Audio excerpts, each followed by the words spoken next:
Students कैसे हैं आप लोग। आज के वीडियो में हम क्लास 12 ज्योग्राफी के संपूर्ण किताब से, भूगोल के पूरे किताब से 16 महत्वपूर्ण प्रश्नों को पढ़ेंगे। जो प्रश्न हमारे 2 नंबर वाले हैं, 2 नंबर वाले 16 महत्वपूर्ण प्रश्नों को पढ़ेंगे जो 100% बोर्ड एग्जाम में आएंगे। तो दोस्तों देखिए, 2 नंबर वाला हमारा बोर्ड एग्जाम में 8 क्वेश्चन आता है। तो कितने क्वेश्चन आता है? 8 क्वेश्चन आता है 2 नंबर वाला। तो आज की वीडियो में मैं 16 क्वेश्चन बताऊंगा।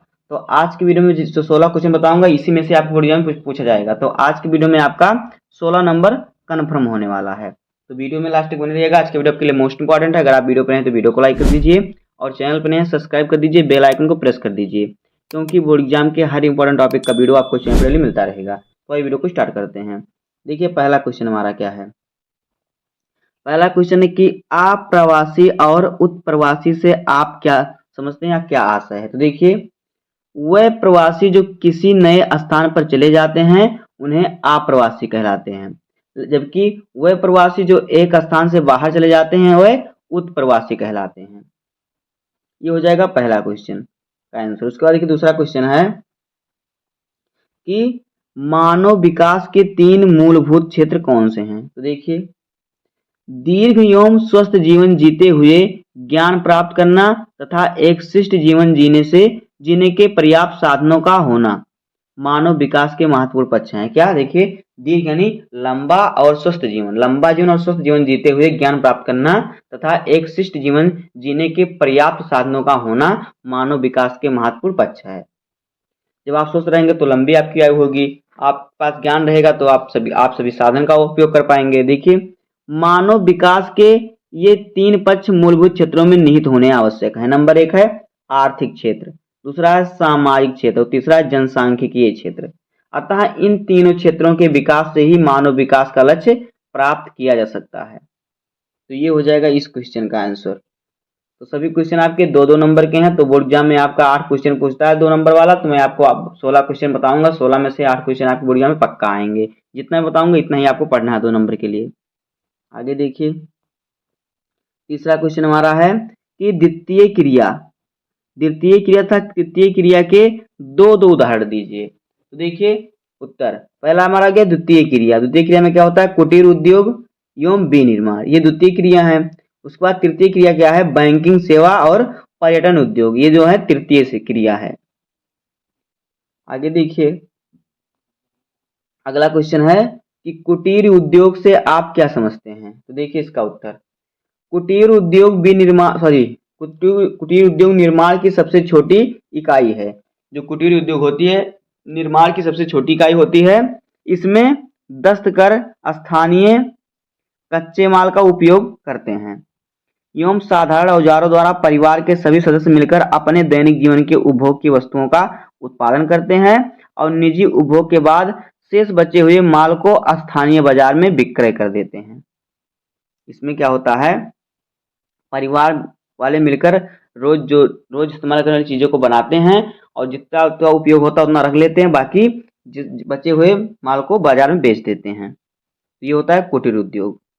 अब देखिए पांचवा क्वेश्चन क्या है कि विश्व में चिकित्सा पर्यटन के क्षेत्र में तेजी से उभरते हुए देश के नाम बताइए। तो उत्तर देखिए, चिकित्सा पर्यटन नवीनतम प्रकृति है जिससे औरत क्या, देखिए थाईलैंड, देखिए यहाँ पे क्या भारत यहाँ पे रहेगा, जिससे भारत यहाँ पे रहेगा, जिससे भारत, थाईलैंड, मलेशिया, सिंगापुर आदि देशों को बहुत लाभ हुआ है।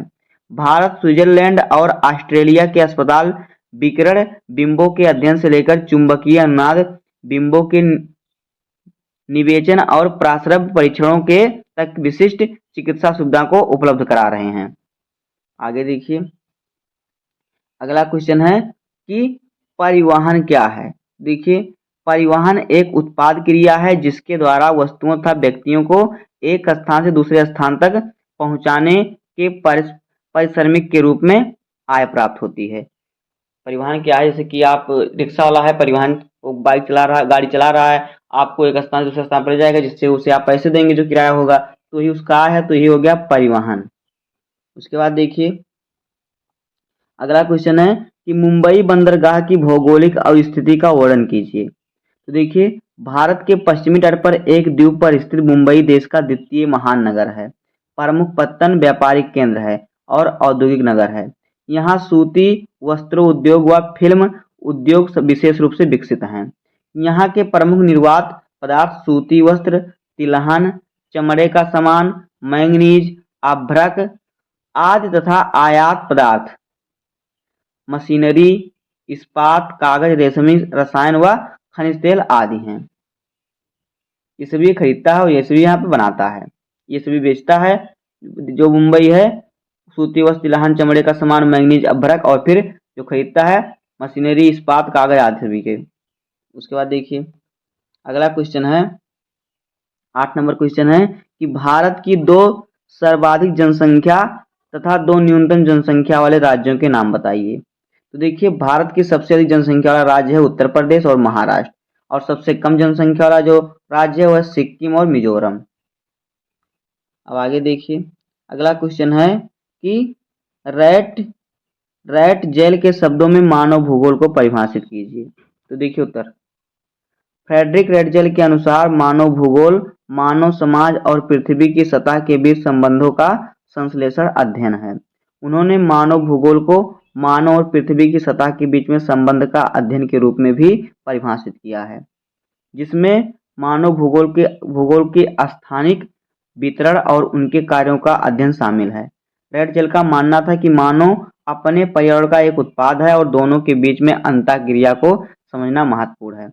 देखिए रेटजेल के अनुसार क्या था कि जो मानव भूगोल है ये मानव और प्रकृति के बीच में क्या है, संबंध है। जो मानव भूगोल है मानव और पृथ्वी की सतह के बीच में संबंध का अध्ययन है, यही मानव भूगोल रेटजेल के अनुसार ये मानव भूगोल की परिभाषा है। अगला क्वेश्चन है हमारा कि जननांकिकीय संक्रमण सिद्धांत का उपयोग क्यों किया जाता है। तो देखिए उत्तर जननांकिकीय संक्रमण सिद्धांत का उपयोग किसी क्षेत्र की जनसंख्या का वर्णन और भविष्य की जनसंख्या को पूर्वानुमान लगाने के लिए किया जाता है। यानी भविष्य में क्या जनसंख्या, आने वाले समय में कितनी जनसंख्या होगी उसका अनुमान लगाया जाता है जननांकिकीय संक्रमण से, और कितनी जनसंख्या है, कितनी संख्या भविष्य में होगी इसका अनुमान लगाते हैं। आगे देखिए अगला क्वेश्चन है कि मानव विकास के 4 प्रमुख घटक के नाम लिखिए। तो उत्तर देखिए मानव विकास के 4 प्रमुख घटक या स्तंभ हैं, देखिए पाकिस्तानी अर्थशास्त्री महमूद उल हक के द्वारा बताए गए हैं। समानता, वाहनीयता यानी कि आय, उत्पादकता और सशक्तिकरण, ये बताए गए मानव विकास के 4 प्रमुख घटक। किसने बताया है? पाकिस्तानी अर्थशास्त्री महमूद उल हक के द्वारा। आगे देखिए अगला क्वेश्चन है पंचम क्रियाकलाप क्या है। तो देखिए उत्तर पंचम क्रियाकलाप अर्थव्यवस्था का सबसे ऊंचा स्तर है, जिसमें निर्णय लेने वाले विशेषज्ञ जैसे कि सरकारी अधिकारी, अनुसंधान वैज्ञानिक, वित्त और कानूनी परामर्शदाता नवीन विचारों, प्रौद्योगिकी के मूल्यांकन और नीति निर्माण जैसे कि ज्ञान आधारित कार्य करते हैं। ये हो जाएगा पंचम क्रियाकलाप। अब आगे देखिए 13 नंबर क्वेश्चन क्या है। 13 नंबर क्वेश्चन है कि आर्थिक दृष्टि से भारत की जनसंख्या को कितने भागों में बांटा गया है। तो देखिए उत्तर आर्थिक दृष्टि से भारत की जनसंख्या को मुख्य श्रमिक, सीमांत श्रमिक और आश्रमिक इन 3 मुख्य भागों में बांटा जाता है, जहां मुख्य श्रमिक वह हैं जो एक वर्ष में 183 दिनों से अधिक काम करते हैं, और सीमांत श्रमिक के लिए कम समय के लिए काम करते हैं। जो सीमांत श्रमिक होते हैं वो कम समय के लिए काम करते हैं। आश्रमिक जो होते हैं जो कोई भी काम नहीं करते और आश्रित रहते हैं, यानी दूसरों पर आश्रित, जैसे कि घर में आपके बाबा दादी होंगे तो काम नहीं करते, वो आपके पिताजी पे आश्रित हैं। तो ये हो गए किसमें, आश्रमिक में आते हैं, सॉरी आश्रित में आते हैं। और आश्रमिक जो होते हैं जो बहुत कम काम करते हैं, सॉरी ये क्या हो गए, ये आश्रमिक हो गए, जो आपके दादा दादी ये आश्रमिक हो गए। और सीमांत श्रमिक क्या हो गए, जो कभी कभी काम करते हैं। और मुख्य श्रमिक क्या हो गए, जो एक वर्ष में 183 दिन से अधिक काम करते हैं, जिससे आपके पिताजी हो गए। अब आगे देखिए अगला क्वेश्चन है कि दक्षिण भारतीय राज्यों में से किस राज्य में भौम जल का उपयोग कुल भूमि जल संभाव्य से अधिक है। इसके 2 कारण लिखिए। तो देखिए दक्षिण भारत में तमिलनाडु एक ऐसा राज्य है जहां भौम जल का उपयोग कुल भौम जल संभाव्य से अधिक है। इसके दो मुख्य कारण हैं। कृषि की अधिकता और जल संसाधनों के अधिक दोहन से भूजल का स्तर क्या है, गिरना, भूजल का स्तर क्या है, गिर गया है, कम हो गया है। अगला क्वेश्चन है, परिक्षिप्त यानी कि एकांकी बस्तियों किस प्रकार की होती हैं, ये भारत के किन राज्यों में पाई जाती हैं?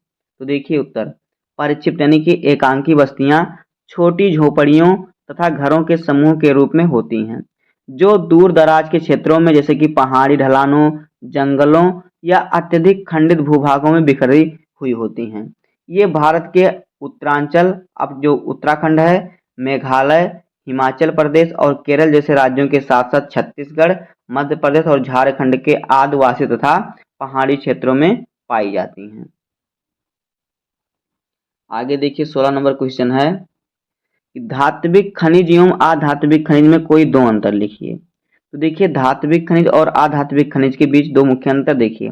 धात्विक खनिज में धातुएं होती हैं और ये आमतौर पर चमकदार होती हैं। जो धात्विक खनिज होता है इसमें क्या होता है, इसमें धातु होती हैं और ये चमकदार होती हैं, जबकि अधात्विक खनिज जो होते हैं इसमें धातुएं नहीं होती, ये चमकदार नहीं होती। तो इस प्रकार से हो जाएगा भूगोल के 16 महत्वपूर्ण 2 नंबर वाले क्वेश्चन आंसर। तो उम्मीद करता हूं कि आपको वीडियो पसंद आया होगा। अगर आपको वीडियो पसंद आए तो वीडियो को लाइक कर दीजिए, चैनल पर नए सब्सक्राइब कर दीजिए, बेल आइकन को प्रेस कर दीजिए, क्योंकि बोर्ड एग्जाम के हर इंपॉर्टेंट टॉपिक का वीडियो आपको इस चैनल पर डेली मिलता रहेगा। तो मिलते हैं किसी नेक्स्ट वीडियो में, तब तक के लिए धन्यवाद, जय हिंद।